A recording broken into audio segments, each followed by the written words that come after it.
પ્રક્રિયામાં કંઈ ડિફરન્સ પડ્યો તો એવો પડ્યો કે અહીંયા આ બે જણા જોડાઈને એક મોટો અણુ બનાવતા હતા. અહીંયા એવું નથી, અહીંયા કોઈ જોડાયું નથી, કોઈ મોટો અણુ બન્યો નથી. સો ડિફરન્સ શું પડે? ડિફરન્સ એ પડે કે કોએન્ઝાઇમ એ જ્યારે પદાર્થ સાથેથી છૂટો પડે છે, બંધ તૂટે છે, તો એમાંથી ઉર્જા મુક્ત થાય છે. એ ઉર્જા એટલી કેપેબલ છે કે તમને એટીપી બનાવીને આપે. બરાબર? તો અહીંયા કેમ એટીપી ના બન્યો? કેમ કે એ ઉર્જાનો ઉપયોગ આ બે અણુને જોડીને એક મોટો અણુ બનાવવામાં થઈ ગયો હતો. એવી પ્રક્રિયા અહીંયા તો થઈ જ નથી. અહીંયા મેં કોઈને જોડ્યા નથી. તો એ ઉર્જાનું હું શું કરું? કે ઉર્જા પડી છે મારી પાસે. અચ્છા, એ ઉર્જાની મદદથી એટીપી બનાવવા માટેની જે મશીનરી છે, જે ઉત્સેચક છે, એ છે ક્રિસ્ટી પટલમાં. પ્રક્રિયા થઈ છે આધારકમાં. હવે ઉર્જાને પડીકામાં વાળીને કે કોથળીમાં પેક કરીને તમારે ક્રિસ્ટી પટલને આપવા પડે, વિચ ઇઝ નોટ પોસિબલ. એટલે ઉર્જાને વેસ્ટ જવા દેવી પડે. એટલે વેસ્ટ કેમ જવા દેવી? ઘરે બટાકા પૌવા બનાવ્યા, સવારે બહુ હોટલમાં જમ્યા હતા, બહુ હેવી જમાઈ ગયું, સાંજે બટાકા પૌવા બનાવ્યા, વધારે બની ગયા, બધાને ભૂખ માપની હતી, બહુ બધા વધ્યા, તો વેસ્ટ કેમ જવા દેવા? બેગમાં પેક કરો અને રસ્તે કોઈ જરૂરિયાતમંદને આપી દો. Do you understand? એ ઉર્જાને વેસ્ટ કેમ કરવી? પણ તકલીફ અહીંયા એ છે કે બટાકા પૌવા કોથળીમાં ભરીને લઈ જવાય આપવા માટે. આ ઉર્જા છે, એ કોથળીમાં ભરીને ક્રિસ્ટી પટેલને ના અપાય. લો આ જરા તમારા માટે ઉર્જા લાવ્યો છું, મસ્ત છે, ટેસ્ટી જ એકદમ, ખાઈ લેજો. એવું અહીંયા પોસિબલ નથી. તો કરવું શું? શું ઉર્જાને હું જવા દઉં? તો કે નહીં, બિલકુલ નહીં. તો કરશું શું? જવાબ સાંભળો, બહુ ધ્યાનથી સાંભળજો. ઉર્જાને ગ્વાનોસાઇન ડાયફોસ્ફેટ અને ફોસ્ફેટને જોડીને જીટીપી બનાવી દો. ગ્વાનોસાઇન ટ્રાયફોસ્ફેટ. જેમ એડેનિન હોય તો એટીપી બને, એમ ગ્વાનિન નાઇટ્રોજન બેઝ વપરાય તો જીટીપી બને. ખ્યાલ આવ્યો? 9મા ચેપ્ટરનો ભણ્યા હતા ને, ગ્વાનોસાઇન ટ્રાયફોસ્ફેટ. આ લઈને જાઓ ક્રિસ્ટી પટેલ પાસે. તમે ઉર્જાને શેમાં સંગ્રહિત કરી? રાસાયણિક પદાર્થમાં. એટલે હવે એને લઈ જવાય. ઉર્જાનો સંગ્રહ રાસાયણિક પદાર્થ સ્વરૂપે થાય. આને લઈ જાઓ ક્રિસ્ટી પટેલ પાસે. ક્રિસ્ટી પટેલ પાસે જરા ધ્યાન આપજો, એડીપી અને ફોસ્ફેટ રાહ જોઈને બેઠા છે. જીડીપી ત્યાં જાય કે ત્યાં જઈને તૂટીને પાછો જીડીપી ને ફોસ્ફેટ બની જાય. અને જે ઉર્જા મુક્ત થઈ એ ઉર્જા લઈને આ બંને એટીપી બની જાય. ખ્યાલ આવ્યો? અહીંયા દેખાય છે? બરાબર?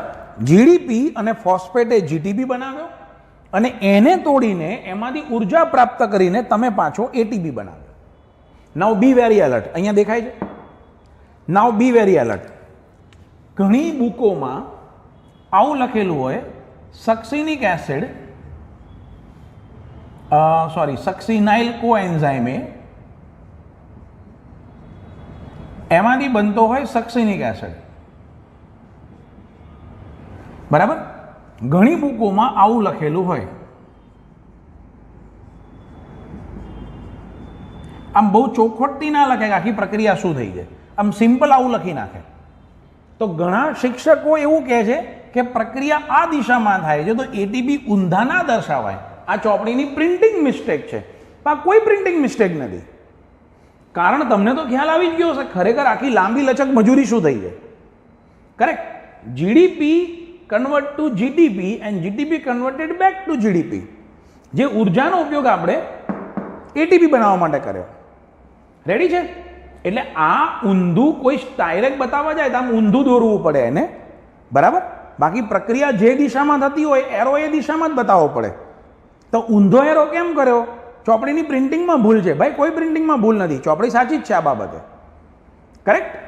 ચાલો આગળ વધીએ. આને કાઢીએ.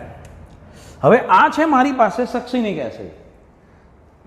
સક્સિનિક એસિડમાં હવે હાઇડ્રોજન દૂર થશે. હું જરા સાઈડમાં લખી નાખું આ સક્સિનિક એસિડ, એટલે મને તમને સમજાવતા ફાવે અને વચ્ચે લખતા ફાવે. આ COOH -CH2 -CH2. હવે આવું છૂટું છૂટું નથી લખતો, ડાયરેક્ટ લખી નાખું COOH. બરાબર, આ થઈ ગયા તમારા સક્સિનિક એસિડ. ચાલો, હવે આ સક્સિનિક એસિડ જે છે એમાંથી હાઇડ્રોજન દૂર થાય. હાઇડ્રોજન દૂર થાય એટલે એમાંથી બને ફ્યુમારિક એસિડ. યાદ આવ્યું 9મા ચેપ્ટરનું ઉદાહરણમાં હતું, એઝ વેલ એઝ તમારે જે સ્પર્ધાત્મક અવરોધવાળો મુદ્દો હતો એમાં પણ આ ટોપિક હતો. સક્સિનિક એસિડ ને મેલોનેટ વાળો, સક્સિનેટ ડિહાઇડ્રોજનસ ઉત્સેચક. બરાબર, અહીંયા ઉત્પન્ન થતા હાઇડ્રોજન FAD લઈ જાય. હવે ઘણા છોકરાઓને અહીંયા એક પ્રશ્ન આવે છે કે અમુક પ્રક્રિયામાં NAD આવે ને અમુક પ્રક્રિયામાં FAD આવે. એવું કેમ? એ ડિપેન્ડ કરે છે ઉત્સેચકના પોતાના ભાર ઉપર. એ વધારે સ્યુટેબલ NAD સાથે છે કે FAD સાથે છે. બરાબર, દરેકનું અલગ અલગ હોય. દર વર્ષે અમારે 11 સાયન્સની બેચ ચાલુ થાય એટલે 1-2 જણા એવા આવે, તોફાની હોય, મસ્તી કરતા હોય, ન્યુસન્સ હોય, ગોખણપટ્ટીમાં જ રસ હોય, ભલે 10માં 90% હોય, પણ નકરું ગોખવું જ હોય. રોજ સવાર પડે ને એક જ બૂમ પાડે, તમે ભણાવો છો એટલે ખબર પડે છે, ચોપડી વાંચો જ નથી ખબર પડતી. એટલે આ ભાઈ પણ જે ભણાવવાની ભાષા હોય અને બાયોલોજીની જે ગુજરાતી હોય થોડીક જુદી હોય. તમારે મારા લેક્ચર્સને સમજીને ચોપડી મટીરિયલ ધ્યાનમાં રાખી મારો ચોપડો રનિંગ નોટ બાજુમાં મૂકીને આખું સમજવાનું હોય. સમજ પડી જાય પછી તમારે 1 થી 2 વખત એને લખવું પડે, પછી મોઢે બોલીને તૈયાર કરવાનું, પછી તમે ફાઇનલ 3જી વાર લખો. આ રીતે જવું પડે. 1 વખત 2 વખત 3 વખત પછી કંટાળીને હું હાથ જોડું, ભાઈ તું છે ને કોઈ ગોખણપટ્ટી કરાવતું એને ત્યાં ટ્યુશન રખાઈ દે. રાઈટ, એકનું એક 10 વખત બોલીને તમને પોપટની જેમ ગોખવડાઈ મારતો હોય ત્યાં જતો રહે, અહીંયાથી નીકળ.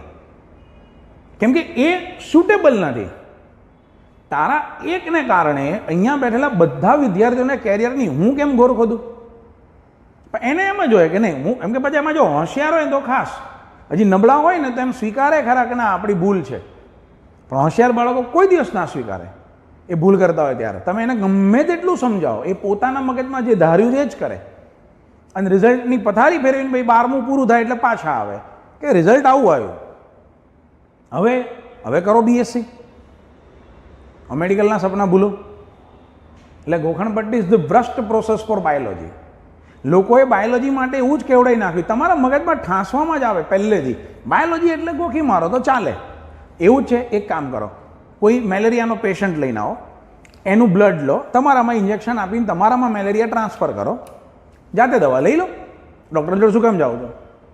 ચપ્પુ લો, કાપી નાખો, જાતે દવા લગાડ દો. બાયોલોજી ગોખવાનું.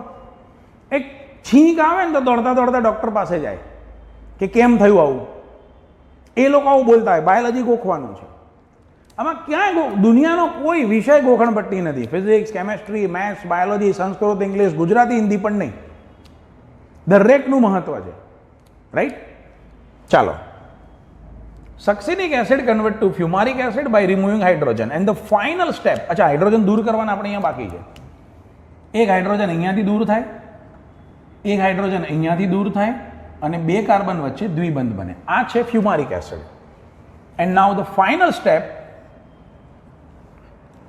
આની અંદર સોરી એક બાકી, 1 step to go.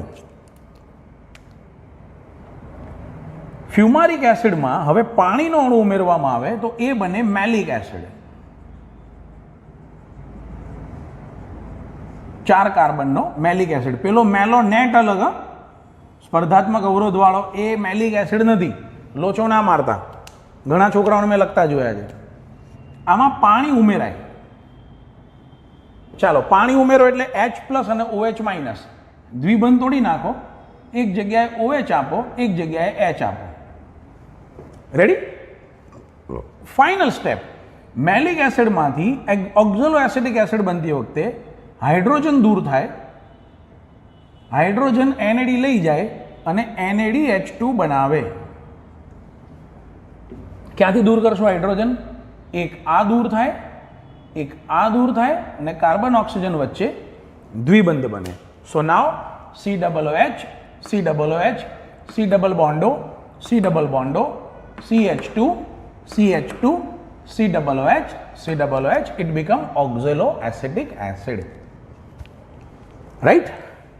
It was a tough and long procedure to go. બહુ લાંબી પ્રક્રિયા ચાલી.